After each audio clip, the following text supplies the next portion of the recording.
Olá pessoal, tudo bem? Estamos iniciando mais um podcast Conecta Leite. Para vocês que estão nos acompanhando pelo YouTube e para quem também está nos ouvindo no Spotify, a gente tem seguido com a nossa sequência de podcast aí. Então, para quem está acompanhando, tem percebido que a gente tem falado sobre a cadeia do leite. E hoje o nosso tema é sobre o uso de imagens para agricultura de precisão. E para falar mais sobre esse tema, a gente trouxe lá de Palotina o professor e doutor Maurício Gui de Andrade, professor também pela Universidade Federal do Paraná. O professor trabalha com a linha de pesquisa de inovação agrícola, agricultura de precisão, topografia, sensoriamento remoto, geoprocessamento, manejo de bacias hidrográficas. E aqui de Castro, da Fundação ABC, Fabrício Pinheiro Polvi, agrônomo, trabalha com a mecanização agrícola e agricultura de precisão MAPA. E o meu colega, Daniel Toneta, também agrônomo, da assistência técnica do Negócio Leite, que vai estar como co-host hoje aqui para a gente trocar essa ideia bacana. Ele que tem muito mais assunto para conversar com os professores, digamos assim, né? Gente, obrigado pela presença de vocês, disponibilizar esse tempo para a gente estar conversando sobre um tema que acredito profundamente também que é muito importante. Como eu mencionei, a gente vem falando da cadeia do leite para a nossa região, né? Isso. E o tema, acredito que tem bastante relevância aí para quem está nos ouvindo e acompanhando todos os nossos conteúdos. Daniel, obrigado. Professor Fabrício, Maurício. A gente brincou no início. O Fabrício e o Maurício é a confusão dos nomes. Mas muito obrigado, Cleverson. Muito obrigado, Fabrício e Maurício, pelo convite de vir participar aqui com nós. E já começando, né? Vamos aproveitar as nossas... pessoal de fora. Maurício, vamos pegar a história do uso das imagens, DVI, como é que sucedeu, como é que foi essa evolução para os dias de hoje? Primeiro agradecer o convite da Castrolanda, do Conecta Leite, e agradecer ao Cleverson e também ao Daniel, cumprimentar também o Fabrício, da Fundação. As imagens de satélite e agricultura de precisão, hoje nós temos um avanço já bastante grande, né? E aí eu estou falando não só de imagens de satélite, mas hoje a gente já tem também imagens através de drones, né? Que já tem um avanço muito maior, a gente consegue ter uma resolução melhor quanto a isso. Mas a agricultura de precisão, acho que é o mais importante, eu acho que do papo hoje aqui, é principalmente a gente desmistificar um pouco essa questão que é difícil você fazer agricultura de precisão. Muitas vezes o produtor acha que é só para o grande produtor, e isso não é verdade, tá? Hoje, as cooperativas também aqui no nosso estado, elas são um ator bastante importante para que ajude a difundir a agricultura de precisão, né? E uma das tecnologias que entra dentro da agricultura de precisão é a utilização de imagens, né? Mas a agricultura de precisão, aqui no Brasil, ela tem um histórico ali pelo começo dos anos 90, tá? Estados Unidos um pouco antes, mas aqui no começo dos anos 90 foi quando a gente começou a iniciar ali com alguns processos, principalmente ligado à parte de máquinas, né? Acho que o Fabrício vai poder também ajudar bastante nessa parte. Então, muito com a parte de maquinários, né? E aí isso e melhorou bastante quando a gente conseguiu ter o advento do uso de GPS. Uhum. Que aí sim, que a partir do ano 2000 ali, quando a gente começou a ter melhores precisões, né? E foi o momento que a agricultura de precisão começou a ficar mais difundida a partir dos anos, aqui no Brasil, começou nos anos 90, mas a partir dos anos 2000 ali que a gente começou a ter uma difusão maior. E aí a agricultura de precisão, ela foi mudando alguns conceitos do que ela é, né? Uhum. E hoje o principal conceito que se entende de agricultura de precisão é entender que é um sistema de gestão, sistema de gerenciamento das variabilidades que a gente tem na área. Isso, então a gente passa, né, de deixar de conhecer o talhão como um todo e conhecer metro a metro dele, né? Exatamente. E aqui a gente está falando de variabilidade dentro espacial, que seria dentro da propriedade em pontos diferentes, e também temporal, de uma safra para outra, né? O que está acontecendo. Então, isso é o que a agricultura de precisão hoje tem de essencial. Ela ser um sistema de gestão, um sistema de gerenciamento dessa variabilidade. E aí vão entrando tecnologias, né, que vão ajudando a gente conseguir ter esse sistema de gerenciamento. Então, são dados que vão entrando. Aí entra imagem de satélite, entra imagem de drone, Aí tecnologia de maquinário, né? Por exemplo, maquinário de condutividade elétrica, né? Que eu sei que aqui a cooperativa também atua junto aos cooperados, né? É um outro dado que você também pode inserir lá, análise de solo. Então, são dados que vão municiando esse sistema de gerenciamento, sistema de gestão. E quanto mais dados você tiver e com mais tempo, né? Então, por isso é importante, você vai conhecendo melhor essa variabilidade, né? Tanto espacial quanto também temporal ao longo do tempo, de uma safra para outra que foi mudando, né? Então, isso que é o que a agricultura de precisão hoje conhecida é um sistema de gerenciamento. Né? Lá atrás ele era muito conectado com dados georreferenciados apenas, né? Então, o que era dado georreferenciado é a agricultura de precisão. Hoje a gente já tem um conceito um pouco mais elevado que ele é um sistema de gestão dessas variabilidades. E para um produtor hoje, até pegando o Fabrício um pouco, nossas regiões aqui, questão de solo, como é que se dá muito o imaginamento, como é que a gente consegue diferenciar um solo do outro, questão de textura, a própria topografia, assim, no imaginamento? Bom, primeiro, obrigado pelo convite. É uma satisfação estar aqui com vocês e com o professor aí também. Aqui na região, se a gente pensar em Campos Gerais do Paraná, a formação geológica aqui, por causa da formação geológica, a gente tem uma variabilidade de solo muito grande. Então, é comum ter 4, 5 tipos de solo no mesmo talhão, inclusive com variabilidade de textura. Então, por isso que para nós aqui, a condutividade elétrica, que é uma ferramenta que o Maurício comentou, encaixou muito bem, porque é o que ela mede melhor. Então, por isso que a gente usa ela há tanto tempo e continua até hoje.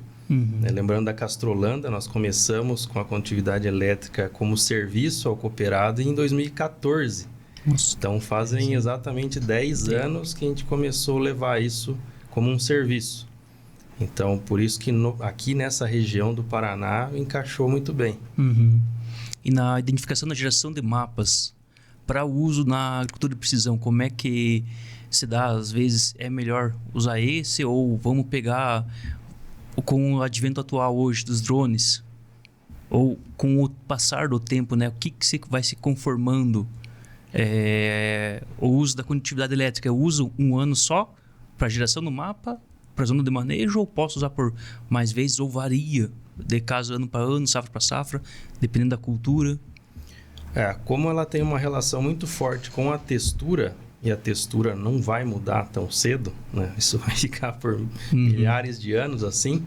Então, quando você faz o mapeamento da condutividade elétrica e naquele talhão a correlação mais forte é com a textura, dificilmente vai mudar. Então, você não precisa repetir mais, porque você não vai conseguir alterar aquilo. A gente tem exemplos de produtores da Castrolanda que a gente refez o mapa de condutividade elétrica 10 anos depois. E ele é exatamente o mesmo. Não mudou nada. Não mudou nada. Mas comparando com a imagem também, ou do satélite ou do drone, eles são complementares. Porque assim, a condutividade elétrica pode te mostrar que eu tenho manchas na área. E a imagem vai te mostrar se a cultura está sentindo aquela diferença. Porque se para ela não tem diferença, ela se porta igual, não tem por que a gente fazer um manejo diferente. Então, por isso que são duas ferramentas que hoje a gente trabalha em conjunto. Né? Sempre junto as duas, não uma ou outra. Né? E até complementando o que o Fabrício falou, porque a gente também, entendendo que o produtor e os técnicos, eles querem entender a variabilidade, tem que entender também que nós temos uma variabilidade que é nativa da área. Né, que aí você pode manejar depois tudo quanto é forma e às vezes você vai estar só gastando, né, porque é a variabilidade que é nativa, que em algum ponto lá, isso a condutividade ela mostra muito bem, né? E então, por isso que, olha, falou, passou 10, às vezes faz 10 anos depois, uma mesma amostragem de condutividade e mostra a mesma coisa, porque ele está mostrando textura, algo que vai mudar muito pouco, é uma variabilidade nativa da área, né? E o NDVI ele vai complementar, né, os ciclos, né, que você está tendo, mostrando as manchas, né, ajudando o técnico em quais pontos ele pode chegar para observar onde é que pode estar acontecendo, né, variabilidades, e aí o técnico vai ter que identificar o que é, né. O NDVI ele não demonstra para você o que está acontecendo na área, mas sim que existe uma possibilidade de uma mancha ali, uma variabilidade diferente dos outros pontos da tua área, né. E em relação, pegando o drone mais uma vez, agora comparando ele com o uso de satélites, o que hoje poderia, né, podíamos indicar, fomentar mais para o produtor? Isso. Assim, eles têm uma diferença grande entre a questão da resolução da imagem que se cria, né? Hoje nós temos boas imagens de satélite, mas assim, quando comparado com o drone, elas são com um tamanho de pixel, tamanho que vai gerar para você lá, muito maior. Você, muitas vezes para o técnico ali que precisa de uma forma rápida, o produtor também que precisa ter, hoje nós temos diversos aplicativos aí que eles geram até de forma, por um custo muito baixo, ou de forma até gratuita, alguns, já essa informação de imagem de satélite. Mas vai gerar um pixel lá grande, uma área que representa às vezes 100 metros quadrados ou até mais que isso. Já no drone você consegue ter uma resolução muito menor.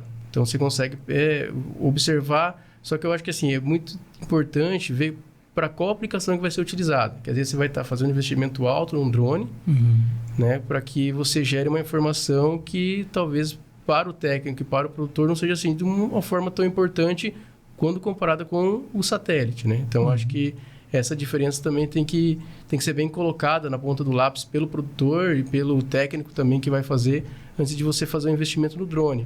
Obviamente que o drone tem algumas questões também importantes e interessantes. O drone você vai fazer o dia que está nublado. Muitas vezes você vai baixar a imagem de satélite e a imagem não está disponível, porque tinha nuvem. E aí você, com o drone não. Com o drone você vem aqui, você voa mais baixo, voa abaixo das nuvens, você consegue gerar, então, a imagem, né? Então, você tem esse ganho, né? Além da resolução, também o dia que você quiser. O satélite tem que esperar. Espera ele passar, passou um dia que tem nuvem, perdeu aquela imagem daquela data, né? Então, tem essas questões de diferenças, né? Entre um e outro. E a questão do satélite, ele tem uma previsibilidade de quando ele vai estar passando na região? Você comentou que às vezes o tempo não está legal, mas é de hora em hora, é de dia em dia? Qual que é a previsão do tempo de passar? É um satélite, é mais um satélite?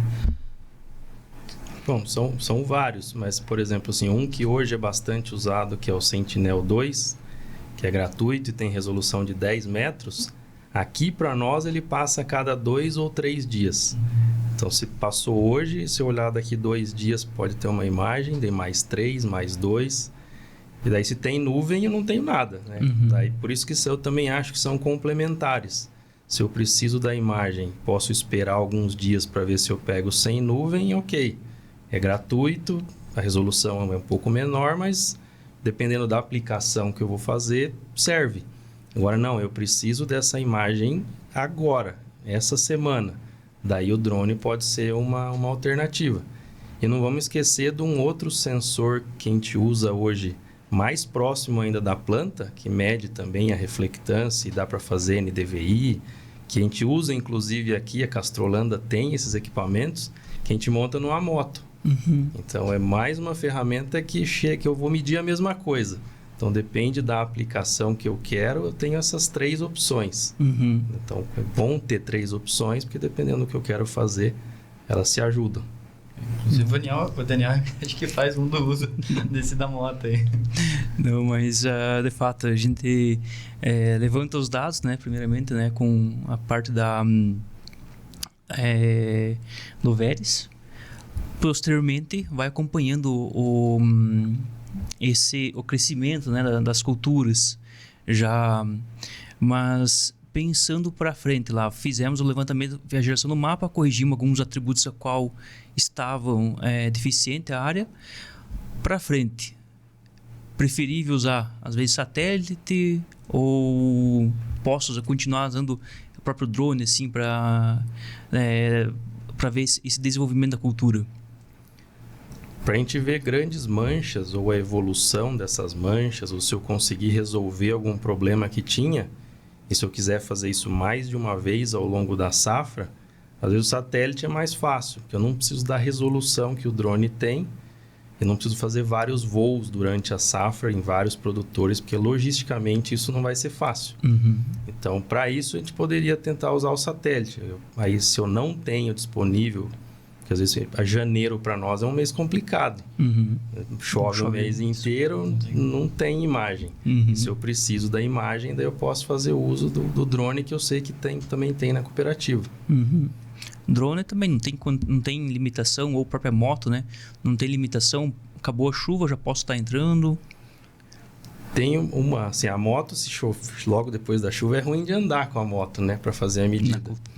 Mas tem uma diferença do jeito que eles fazem essa medição. Então, por exemplo, na moto, que é um sensor ativo e está perto da planta, você pode fazer a hora que você quiser. À noite, durante o dia. Ele só é afetado um pouco por orvalho, porque a água em cima da folha pode atrapalhar. Refletindo. Agora, o drone é bom que esteja ou sol ou nublado. O que atrapalha o drone é sombra de nuvem. Então, aquele dia que tem algumas nuvens fazendo sombra, aí dependendo do índice que você vai trabalhar com a imagem depois, ele pode te atrapalhar um pouco. Então, por isso que às vezes a gente escolhe uma ou outra ferramenta de acordo com a condição. E o drone, somente se for trabalhar aqui com um drone que é multiespectral, né? O que seria um drone multiespectral? É uma câmera que vai conseguir gerar, por exemplo, os índices de NDVI, né? O NDVI, que o produtor acaba muitas vezes recebendo essas informações, assim como os técnicos, né? Ele é um índice de vegetação que ele está muito ligado à biomassa da planta. Então, ele tende ali, sempre os mapas que se mostram ali, né? Sempre a parte que está com maior índice de biomassa tende ali o pessoal mostrar mais verde no mapa, e onde está mais baixo, coloca ali as manchas mais vermelhas, né? E para você ter esse sensor, ter o NVI, você tem que ter um sensor infravermelho, né? Então, esse sensor infravermelho tem nos satélites, igual no Sentinel que o 2 que o Fabrício comentou. Mas para ter um drone, você paga caro por isso. Tá? Para ter um drone multiespectral, ele é caro, né? E hoje, isso que barateou, né, nos últimos anos aí, hoje tem, mas assim, a parte ali em torno de uns 40 mil reais para você ter um drone já multiespectral, né? Então, lógico que você vai conseguir fazer ali, mas olha o custo que você tem, então tem que ter que ser comparativo, né? E você também tem essa questão de, quando você está trabalhando com a multiespectral, uma janela de horário, né? Que você vai conseguir ter para ele conseguir gerar um NDVI de maior qualidade, né? Porque os satélites aqui, eles sempre passam, se observar, entrar lá no site dos satélites, lá você sempre vai ver que sempre no mesmo horário que eles estão passando. Para que, até para um grau comparativo de radiação e tudo mais, obviamente que isso vai, de um dia para o outro, tem diferenças, né? Eles fazem correções lá antes de disponibilizar as imagens. E o drone é a mesma coisa, só que o drone ele está sendo tudo feito por nós, né? Então, assim, o que falta muito hoje, inclusive para o mercado de trabalho, são pessoas que entendam de dados e entendam dessas partes de imagem, transformação de dados, para você conseguir ter um bom dado, né? Para você depois conseguir ter esse grau comparativo, né? Se eu estou fazendo com o drone, estou fazendo com o satélite, porque assim, eu já vi, pela minha experiência, empresas trabalhando somente com satélite, indo muito bem, quando foram para o drone, faltou lá a pessoa que às vezes faltou o treinamento primeiro da pilotagem do drone. Quando chegava lá, ia ligar, dava algum problema, perdia lá, não sabia o motivo. Às vezes de configuração, né? E acontece, às vezes mesmo você configurando tudo certo, vai fazer o voo, né? E não deu certo. Aí você já perdeu aquilo lá, porque já perdeu às vezes a janela do multiespectral, já não consegue fazer mais aquele voo. Ou naquele dia lá, você está tudo perfeito lá, igual o Fabrício falou, tem uma nuvem fazendo uma sombra lá. E na hora? Chegou na hora, pô, vou perder aqui também. Então, às vezes, perdeu a ida para o campo, né? Então, tem que ter bastante cuidado na hora de comparar as duas, assim, porque eu também vejo elas sendo complementares, né? E não... Porque muita gente, às vezes, acaba até... Vendedor, né? Quando vai lá, coloca... para de usar de satélite, vamos usar só de drone. Não, são complementares, né? São tecnologias que agregam na agricultura de precisão a ter o que a agricultura de precisão quer, que são os dados, né? E falta também ter pessoas, né, qualificadas para saber como trabalhar com ambas as tecnologias. Exatamente. E colocando, né, na geração dos mapas, né? Geramos o mapa, acabamos lá, vamos pegar um atributo só. Peguei um mapa NDVI. Posso colocar na máquina que tem aplicação de taxa variável tranquilamente? O mapa de taxa variável, aí você vai criar a partir daquilo que você quer aplicar, né? Então, digamos lá que vocês vão, a partir de uma... poderia começar lá do início, lá a partir do mapa de condutividade, você gerou uma zona de amostragem. Que eu acho que o mapa de condutividade ele pode ser bastante interessante, que eu creio que seja dessa forma também que vocês trabalham, de criar zonas de amostragem, para melhor do que muitas vezes o produtor coloca na região oeste ali, a maioria das empresas que se trabalham cria uma grade lá de 1 ponto por hectare ou 1 ponto a cada 2 hectares, faz a coleta e depois gera os valores de análise de solo de cada ponto e depois faz uma interpolação, né? Que a gente conseguir ver qual que é o valor onde não foi coletado, né? Se eu coletei aqui e aqui no centro, quanto que foi? O próprio software faz isso, né? Que a gente tem que entender que na agricultura de precisão nós temos os equipamentos, a tecnologia, nós temos o software, que sempre é um SIG, né? Um sistema de informação geográfica ali, que aceita dados georreferenciados. E tudo isso ele vai conseguir, a partir disso, né? Gerar o mapa do atributo que você quer, né? Então, por exemplo, o mapa de fósforo, mapa de calagem, quanto você necessita de calagem, a partir de lá, coletei CTC, coletei V%, faço lá a formulazinha de necessidade de calagem, e aí ele vai me dar o quanto de calcário que precisa. Aí, a partir disso, do quanto que você precisa, é desse daí que você gera, tá? Do NDVI, o DVI ele é um mapa muito mais visual para te ajudar a encontrar manchas, né? E aí sim ajudar o técnico a identificar, ó, vai nesses pontos aqui que tem mancha, qual que é o motivo, né? Aí, obviamente, que daí você tem que ver se esse motivo está correlacionado lá com a produtividade, que já é algo inerente da área de produzir menos, né? E a conversa com o produtor sempre é importante, né? Se o produtor falar, esse ponto é o ponto que sempre produz menos, aí você tem que investigar, né? Por quais motivos que se produz menos, né? Isso, né? Ou solo raso, enfim, outros atributos. Exatamente. A taxa variável, na verdade, ela é o último passo. Porque do levantamento que você fez até o mapa de taxa variável, tem toda a parte ainda de diagnóstico ali, para você entender o que é o problema e a decisão já agronômica do que você vai fazer para resolver aquele problema. E daí o mapa é só o final, é aquilo que vai fazer o que você quer fazer naquela área para corrigir, né? Como se fosse a gente fazer um paralelo, já que nós estamos num podcast sobre leite, é você separar 2 lotes de animais. E aí você faz todo o diagnóstico de por que um produz mais do que o outro. E a taxa variável já é o manejo que você faz diferente para um lote de baixa e um lote de alta. Se a nutrição, a dieta que você vai montar, já é a decisão final do que você faz lá no final da sua decisão já agronômica. Tinha uma pergunta aqui que era a relação, hoje a gente está muito relacionado à parte de inteligência artificial, né? Minha pergunta é mais relacionada a isso. Como que a inteligência artificial pode aprimorar essas análises que a gente tem das imagens de NDVI? Inclusive, acho que hoje a gente já estava explorando bastante o professor ali, que ele está dando aula para nós. Eu estou de agregado do pessoal do agronômico lá. A gente está explorando, até ele citou alguma parte hoje que a gente usava até o chat GPT para criar alguns prompts ali para as imagens, né? Mas eu queria ouvir de vocês agora. Acho que a inteligência artificial ela entra em várias etapas, né? Mas pensando no uso final mesmo, a agricultura de precisão em si, a gente acha, ela é complexa no sentido de análise de dados, porque tem muita interação.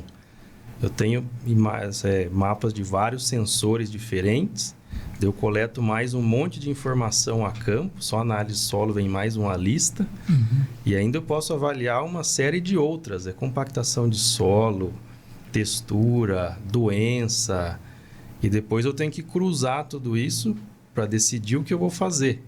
Então, essa análise de dados mais complexa, eu acho que é onde a inteligência artificial pode ajudar a facilitar um pouco.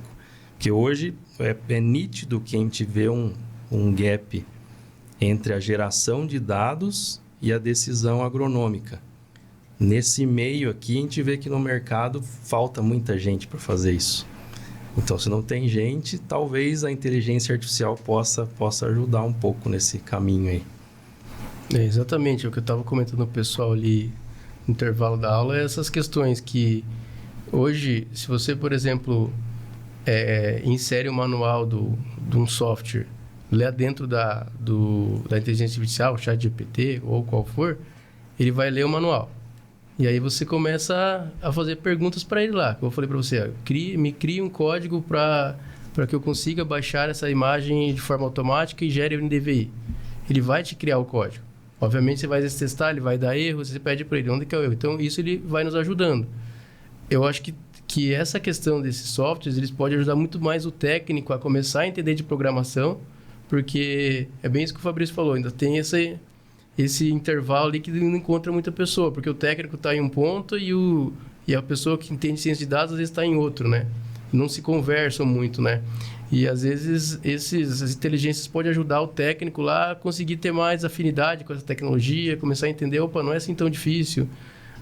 Porque se você pede lá para um chat GPT da vida, ele te passa o código, depois pede para ele, onde que eu preciso alterar para inserir os meus dados? Ele vai mostrar, você tem que alterar essa linha aqui do teu código. Fez um código lá de 70, 80 linhas ali, código às vezes para pedir uma coisa, né? Vem um código enorme, ele vai dizer, você tem que alterar aqui, tem que alterar aqui.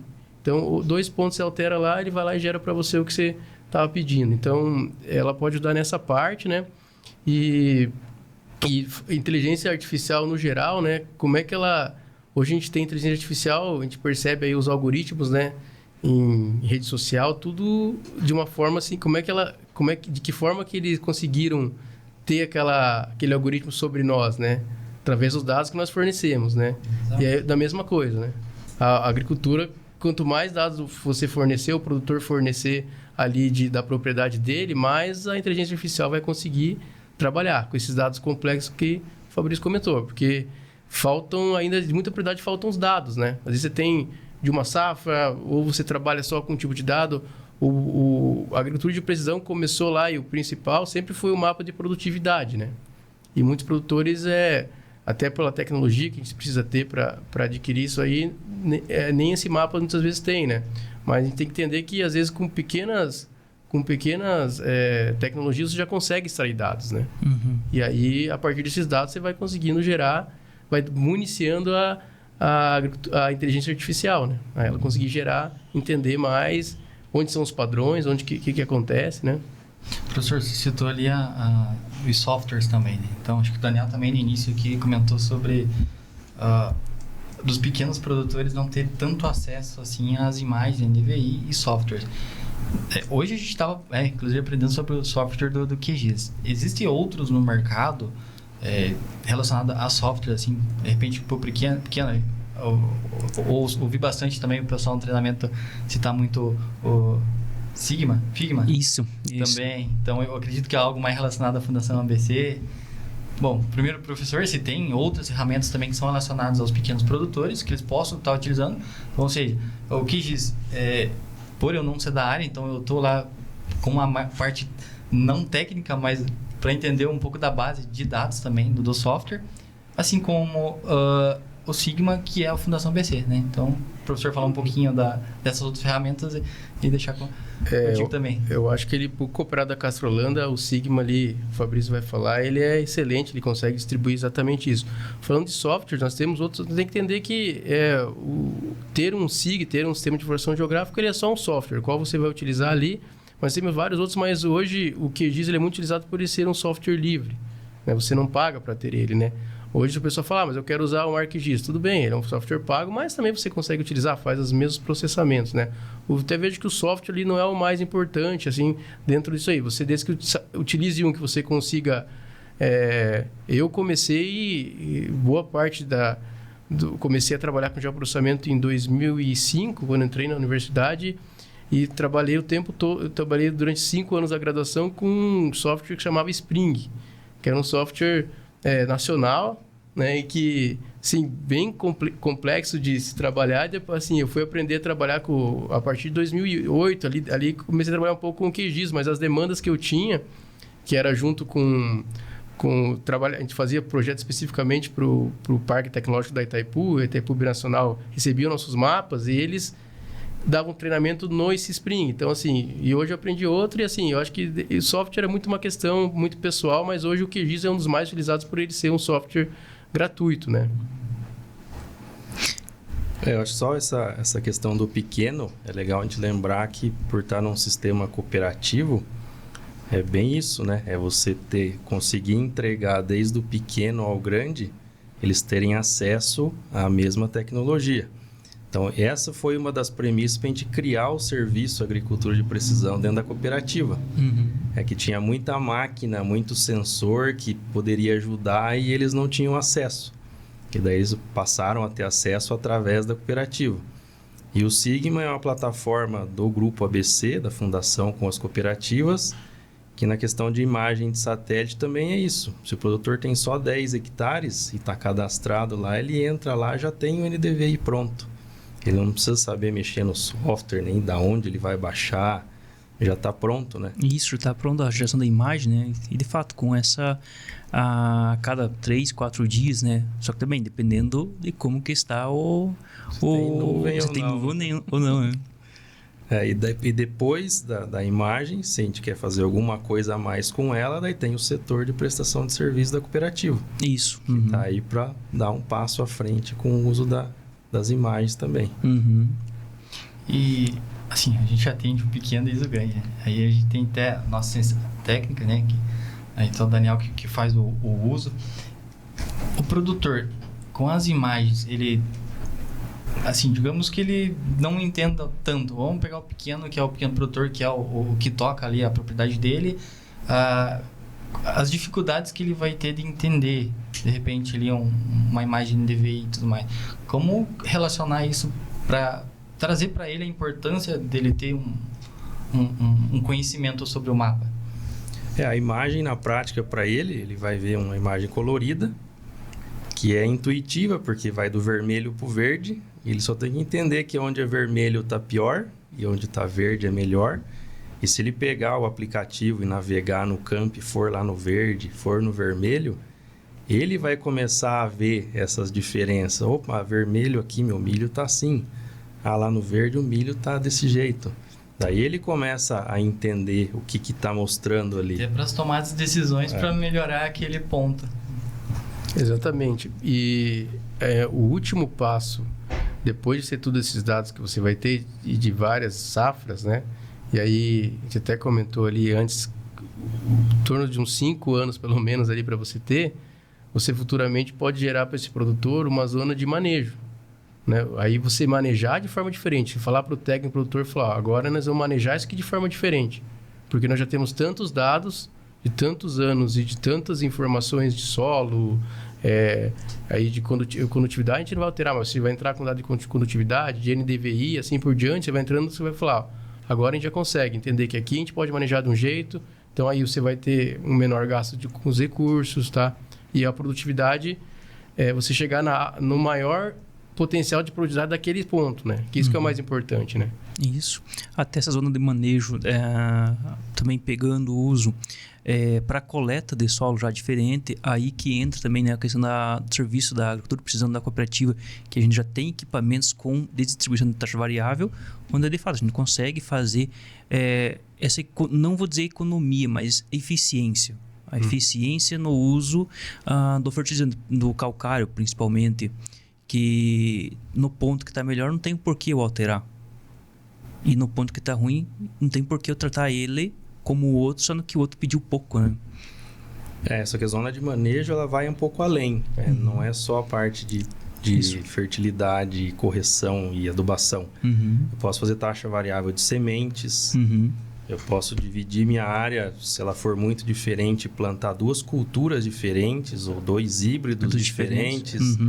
Então, zona de manejo quer dizer que todo manejo daquela área pode ser diferente, independente de qual seja. Então, assim, quando a gente pensa em manejo, é porque é tudo. Você pode fazer tudo diferente. Então, a gente tem que ir um pouco além, porque senão a gente imagina que vamos fazer só calcário, fósforo e potássio. Isso, a parte química, né? Não, e dá para fazer muito mais coisa.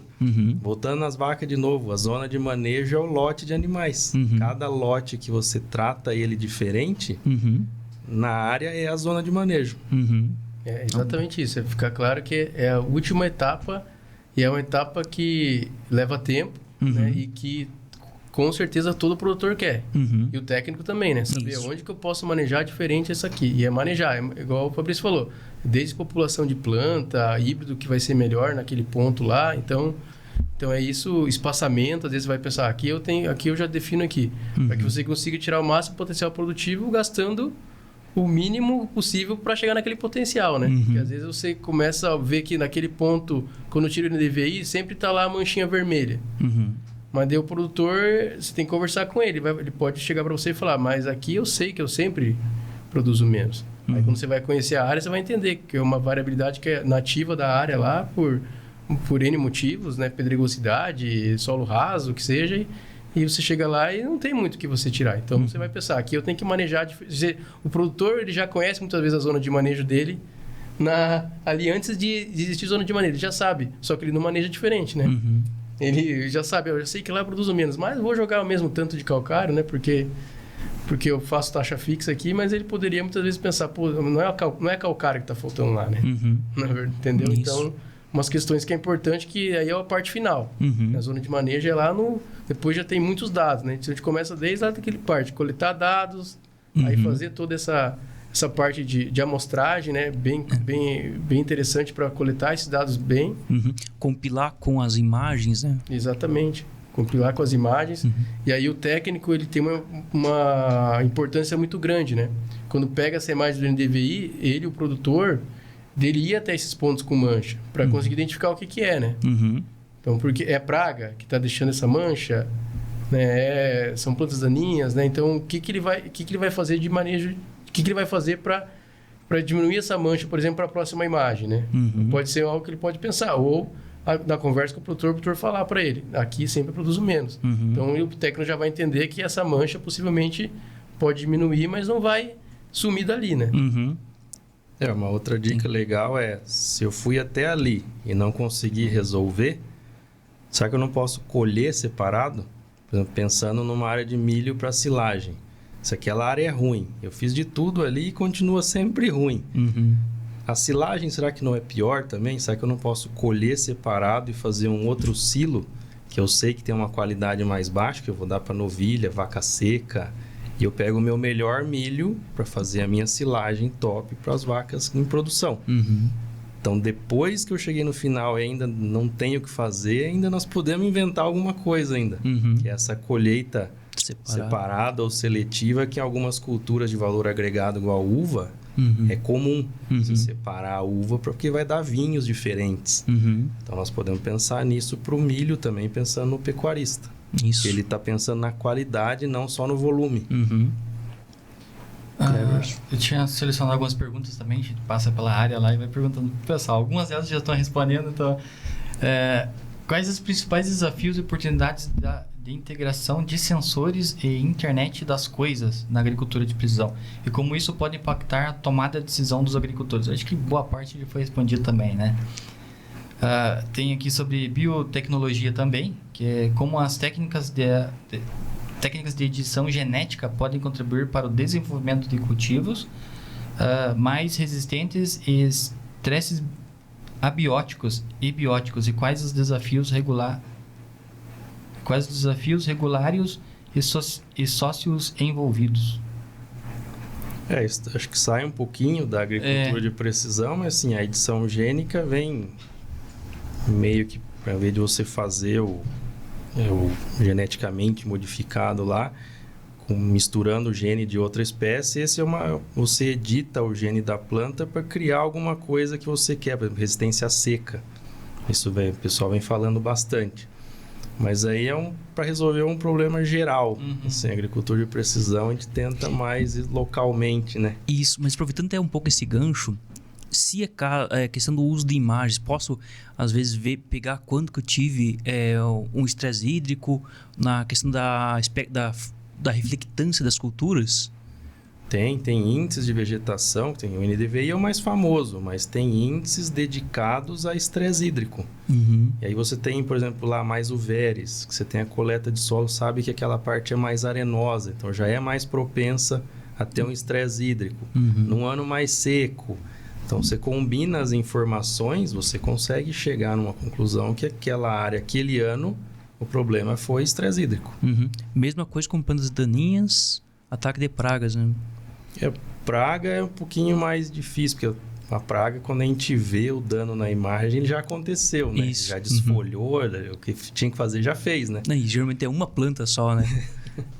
Então, praga, eu vejo o pessoal aí, até de algumas startups, trabalhando com... Eles criaram algoritmos, aí usam drone, né, para identificar, às vezes até contagem de pragas ou o nível de dano que está acontecendo, para ver se a praga ainda tá ali, né? Tá próximo dali.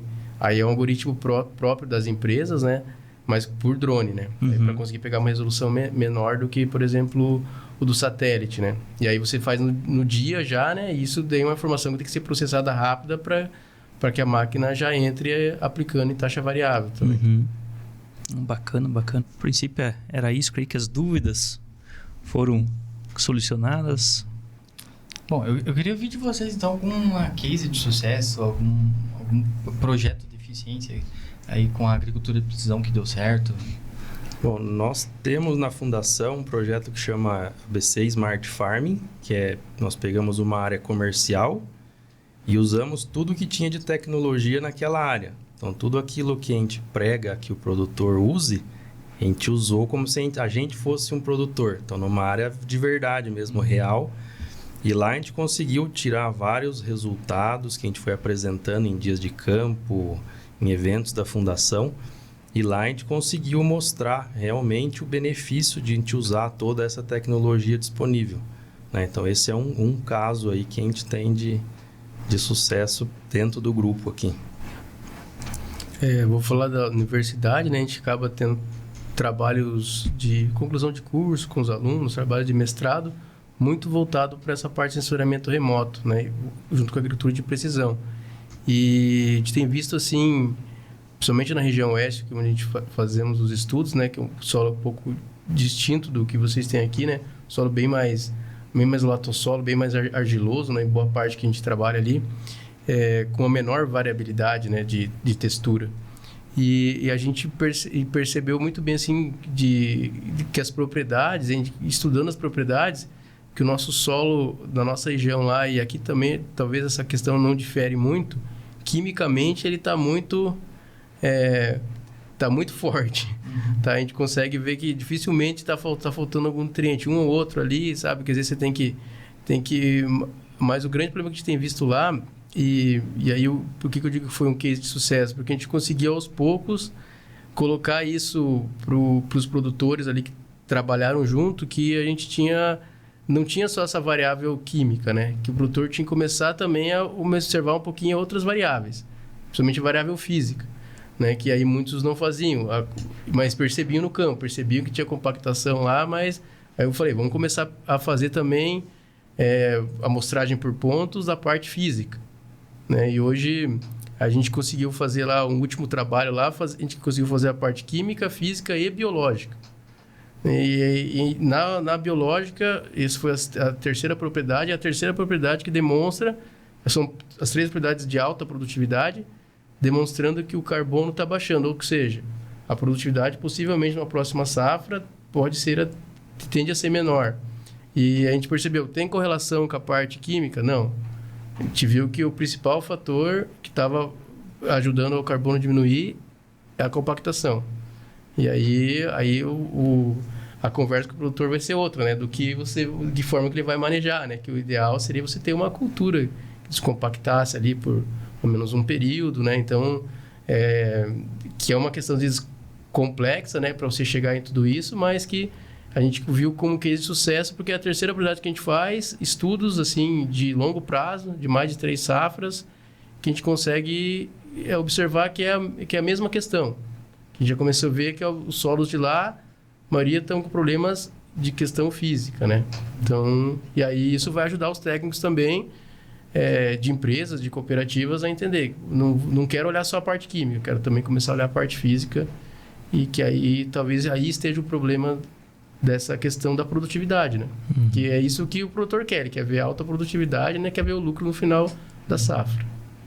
Isso, é um compilado de informações, né? Para, de fato, a gente sempre buscar o mais. E, claro, sempre reduzir custos, né? Ou procurar diluir esses custos. E isso o produtor consegue com a agricultura de precisão, né? Mas, sem dúvida. Sem dúvida. Gente, nosso tempo também é um pouquinho curto, são umas pílulas de conhecimento um pouquinho mais longas, eu queria devolver a palavra para vocês aí, para dar as palavras finais, e quero já agradecer a participação de vocês, disponibilizar esse tempinho aí, fazer essa troca de informação. Fabrício, Maurício, muito obrigado por aceitar esse convite e estar aqui conversando com a gente. Não, só agradecer mais uma vez pelo convite, uma satisfação sempre atender a demanda de vocês. E ao produtor que ainda não usa nenhuma ferramenta de agricultura de precisão, que procure conhecer, que ele vai ver que pode ajudar bastante aí na eficiência da produção dele. Isso aí, agradecer pelo convite novamente aí e dizer que a agricultura de precisão é um caminho sem volta, né? O produtor que não entrou ainda vai ter que entrar em algum momento, né? Não tem jeito, porque vai ser o jeito dele reduzir custo, né? Vai ser por meio da inserção de tecnologia e da gestão da propriedade dele por meio da variabilidade. Ele tem que entender a variabilidade, às vezes ele entende, mas ele não faz o manejo da forma como tem que ser feito. Então é um caminho sem volta. E as cooperativas aqui do estado, né? Elas são um ator principal, porque é exatamente o que o Fabrício antes comentou. Ela consegue fazer o pequeno e o grande produtor ter acesso à mesma tecnologia. Tá? Então, parabenizo pela Castrolanda também por ter um setor específico da agricultura de precisão, por ter a Fundação ABC junto também com vocês, que a gente conhece também a qualificação do pessoal, e é importantíssimo esse papel que as cooperativas fazem para difundir a agricultura de precisão no nosso estado. Joia, mas muito obrigado mesmo, Cleverson. E era isso. Na verdade, o Daniel foi o idealizador do podcast, né? Ele deu a ideia. Isso. E Cleverson, você assumir agora. Falei, meu amigo, não, tá bom, vamos tocar, a gente tá aqui. Voltando novamente ali a questão do nosso produtor, os nossos produtores que tenham dúvida, então tem a Fundação ABC, tem os nossos técnicos, né? Então, assim, a gente tem assistência técnica agronômica no negócio de leite e no agrícola também, né, Daniel? Isso. E aqueles que não são das cooperativas, aí tem os softwares que o professor citou aí, né? Gente, muito obrigado pela participação de vocês e até o próximo episódio.